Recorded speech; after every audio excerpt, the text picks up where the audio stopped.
वो क्या बकवास करेंगे। अगले लोगों को हम लोग नोटिस नहीं ले रहे हैं। और ये अपने आप को जनता दल यूनाइटेड को पुश्तैनी घर समझता है कुशवाहा, तो क्या उनकी पार्टी है जदयू? अरे भाई, ऐसा बकवास सुनने के लिए हम बैठे नहीं। विधान परिषद में भेज दिया गया, चेयरमैन बना दिया गया विधान परिषद में, उसके बाद आप कहते हैं कि पद के लिए, तो आप क्यों झुंझुना रखे हुए? लिख दीजिए।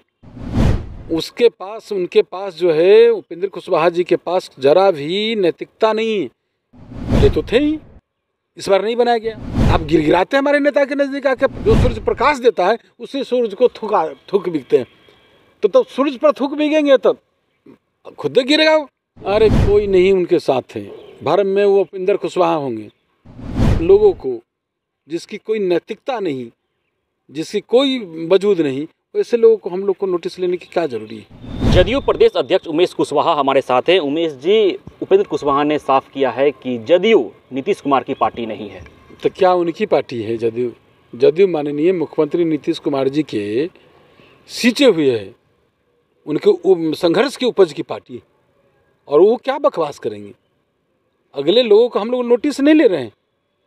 जो इतना, वो तो माहिर है इस चीज़ करने में। ये कोई चीज़ किसी से बचा है क्या, छुपा है क्या? सब लोग मीडिया के तमाम साथी जानते हैं किस तरह उन्होंने 2005 में जब चुनाव हारने के बाद, उसके बाद जो विरोधी दल हमारे नेता, फर्स्ट बार में जब चुनाव हम जीते हैं यहाँ से जदयू से, तो हमारे नेता ने उनको विरोधी दल नेता बनाने का काम किया। और उसके बाद यहाँ से फिर आप यहाँ से गए, कहाँ गए, कहाँ नहीं गए, लेकिन फिर भी आप सब जगह से निराशा और लौट गए। लेकिन उन्होंने कहा कि नीतीश कुमार की पार्टी जदयू नहीं है, शरद यादव की पार्टी थी, शरद यादव को उन्होंने धक्का मार के निकाल दिया। भाई, ऐसा बकवास सुनने के लिए हम बैठे नहीं। उसके पास, उनके पास जो है उपेंद्र कुशवाहा जी के पास जरा भी नैतिकता नहीं है। -0 भी नैतिकता होता तो शर्म आती उनको, समझे। राजनीति का कोई ज्ञान नहीं। और वो क्या कहेंगे? वो उनके पास न विचार है, न विचारधारा है। वो तो सिर्फ इतना महत्वाकांक्षी है जिस कारण ये सभी जल से जानते हैं कि साठगांठ कर रहे हैं। पार्टी के राष्ट्रीय अध्यक्ष ने कहा कि जदयू संसदीय बोर्ड के अध्यक्ष उपेंद्र कुशवाहा नहीं है, जबकि वो कह रहे हैं कि जब राज्य कार्यालय से पत्र जारी कर दिया गया तो इस तरह का मौखिक बयान क्यों?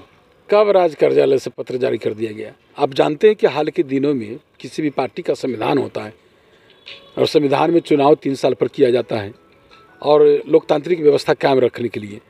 अभी पंचायत का, प्रखंड का, जिला का, प्रदेश का और राष्ट्रीय स्तर पर चुनाव हुआ नहीं। तो चुनाव जब हुआ तो ना हम प्रदेश का भी कमेटी जारी नहीं किए, राष्ट्रीय कमेटी भी जारी नहीं हुआ, तो संसदीय बोर्ड के अध्यक्ष उनको पुनः दोबारा नहीं बनाया गया। पहले तो थे ही, इस बार नहीं बनाया गया, अब जारी होगा। लेकिन जारी से पहले ही आप खेला वेला करने लगे। क्या करते हैं? वो तो बोलते कि पद की इच्छा नहीं है उन्हें। तो पद की इच्छा नहीं था, अभी किस पद पर है? माननीय हमारे नेता ने आपको देने का काम किया और पद के लिए आप बोलते थे झुंझुना, जिसकी बोलते हैं लोग ललायित रहते हैं। बहुत लोग होता है जिसका जीवन बीत जाता है, मर जाते हैं लोग, सारे जिंदगी उनका समाप्त हो जाता है और तभी माननीय नहीं लगता है। और आपको जब बना दिया गया, विधान परिषद में भेज दिया गया, चेयरमैन बना दिया गया विधान परिषद में, उसके बाद आप कहते हैं कि पद के लिए, तो आप क्यों झुंझुना रखे हुए? लिख दीजिए, फेंक दीजिए। शर्म आनी चाहिए। रहते हुए आप इस तरह के बोलते हैं। कौन बोलेगा आप उनको? हमारे नेता जिसको देते हैं उसको वापस लेते नहीं, तो शर्म आपको आना चाहिए। हमारे नेता तो आपको शुरू से देखिए कितना सम्मान देने का काम किया उन्होंने। विरोधी दल नेता बनाए, राज्यसभा भेजे, विधान परिषद बनाए। आप जब भी आपके जीवन में अंधकार आता है तो वो हमारे नेता प्रकाश देने का काम करते हैं। आप गिरगिराते हैं हमारे नेता के नजदीक आके, प्रकाश दे देते हैं। और जब प्रकाश दे देते हैं तो उसी सूरज को, जो सूर्य प्रकाश देता है, उसी सूरज को थूक बिकते हैं। तो सूरज पर थूक बिकेंगे तो खुद गिरेगा। उन्हीं को गिरेगा, उन्हीं के देह पर गिर रहा है। आज वो किसी लायक की नहीं, कहीं नहीं। और वो नैतिकता की बात बात करेंगे जिसका अपना कोई वजूद नहीं। और दल में आकर उस हमारे दल की कमजोरी की बात करेंगे जिसने दल के लिए मुख्य लोगों को जोड़ के भी नहीं रखा। आप वजूद की बात कर रहे हैं, लेकिन वो तो पार्टी के बीच में ही बैठक कर रहे हैं। तमाम पार्टी के आपके नेता उनके साथ हैं, बैठक कर रहे हैं। अरे कोई नहीं उनके साथ है। भारत में वो उपेंद्र कुशवाहा होंगे, समझे। कोई नहीं, ना आज हमारे पार्टी के सदस्य हैं, भले ही प्राथमिक सदस्य होंगे, लेकिन वो हमारे कोई पद पर नहीं, कोई उनका ये मीटिंग बुलाने का कोई हक नहीं, समझे। और यदि मीटिंग भी बुलाते हैं तो कोई उनके यहाँ नहीं जाएगा, सब लोग समझता है, समझे। उनके बारे में पहले भी मैं कहा था। आपने कार्रवाई करने की बात कही कि जो मीटिंग में जाएगा उसके ऊपर कार्रवाई करेंगे। क्या कार्रवाई होगी अगर मीटिंग में कोई जाता है तो? ऐसे लोगों को जिसकी कोई नैतिकता नहीं, जिसकी कोई वजूद नहीं, ऐसे लोगों को हम लोग को नोटिस लेने की क्या जरूरी है? सब देख रहा है जनता। एक बात और है कि कुशवाहा वोटर्स उनके साथ हैं, तो जदयू को यह डर नहीं सता रहा कि अगर वो जदयू से अलग हो जाएंगे तो एक बहुत बड़ी खलबली मच सकती है आपकी पार्टी में? आप जानते हैं कि जब से माननीय मुख्यमंत्री नीतीश कुमार जी के नेतृत्व में बिहार का उन्होंने बागडोर संभाला, उसके पहले से कुशवाहा का ये नीतीश जी के साथ है। और ये अपने आप को जनता दल यूनाइटेड को पुश्तैनी घर समझता है कुशवाहा। और तमाम आप देख रहे हैं कि जितने भी कुशवाहा समाज का चेहरा है सब नीतीश जी के साथ है। आप एक बार गिनती कर लीजिए कौन लोग कहाँ कहाँ हैं से। ये यहाँ ही हैं जो घर है, नीतीश जी के घर है कुशवाहा समाज का, और यहीं से सभी लोग को मान सम्मान दिया जाता है सबको। उपेंद्र खुद कुशवाहा को भी यहीं से मिला है सम्मान, कोई भी कुशवाहा, सब इसी घर का प्रोडक्ट है, इसलिए यही घर है।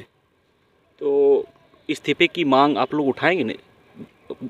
अरे इस्तीफा हम क्यों उठाएंगे त्यागपत्र देने के लिए? जिसको हम लोगों ने एमएलसी बनाया है, मुख्यमंत्री पर सवाल खड़ा कर रहे हैं। अरे उनको तो मैंने कहा ना कि जिस सूरज पर उन्होंने थूक भी गिरा है तो खुद दे ना, सूरज पर थूक भी गया तो क्या होगा?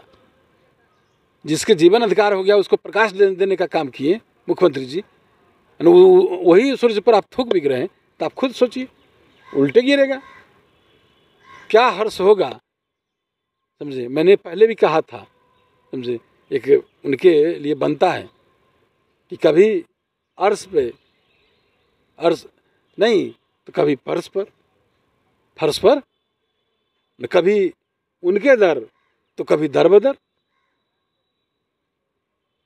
ये आशिकी, तुम्हें क्या पता कि हम कहाँ कहाँ गुजर आए, कहाँ से गुजर आए। नहीं, वही है, उनके बारे में कुछ कहने की जरूरत नहीं है। तो मतलब पहले नीतीश कुमार ने समाधान यात्रा के दौरान कहा कि वो कई बार जदयू में आए हैं, कई बार जदयू से निकले हैं, मतलब इशारों में भगोड़ा कह दिया, और अब आप कह रहे हैं कि पहले अर्श पे अब फर्श पे। तो बड़ा एक बात बोल उपेंद्र कुशवाहा के बिल्कुल संदर्भ में आप। हाँ, किसी शायर ने कहा है तो हमें याद आ गया, तो उनके लिए बहुत सूट बैठता है, समझे, इसलिए मैंने आपको कहा। चलिए, धन्यवाद जी। तो देखिए, हमारे साथ थे जदयू के प्रदेश अध्यक्ष उमेश कुशवाहा, जिन्होंने साफ तौर पर यह कह दिया है कि उपेंद्र कुशवाहा की कोई नैतिक विचारधारा रही नहीं है, क्योंकि उपेंद्र कुशवाहा जिस तरह से मुख्यमंत्री पर सवाल खड़ा कर रहे हैं वह सूरज की तरफ गंदी निगाहों से देखने के बराबर है, और जो सूरज की गंदी निगाहों से देखता है वो खुद जल जाता है। यह तमाम प्रकरण उस वक्त से स्टार्ट हुआ है बिहार में जब उपेंद्र कुशवाहा और मुख्यमंत्री नीतीश कुमार के बीच जुबानी जंग की शुरुआत हो गई, और देखना दिलचस्प रहेगा कि जुबानी जंग कहाँ जाकर समाप्त होता है। विश्वजीत आनंद, फर्स्ट बिहार, पटना।